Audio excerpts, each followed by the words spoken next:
L'Ajuntament de Xestalgar i la Diputació de València arranquen la primera cooperativa femenina de suport social en la província.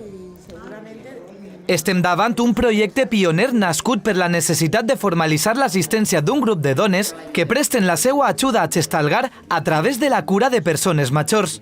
Raúl Pardos, alcalde d'esta localitat, explica que era vital regular esta situació d'ocupació per a aportar estabilitat a les dones i assentar-les en el municipi.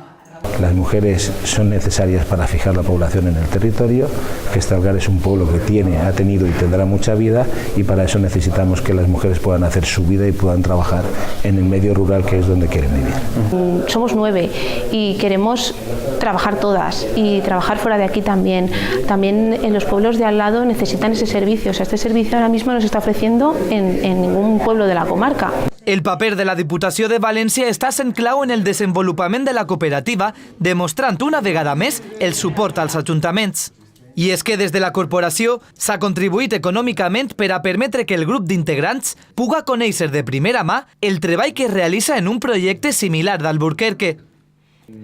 Tot amb l'objectiu de crear una cooperativa pionera que puga créixer i implantar-se en més localitats.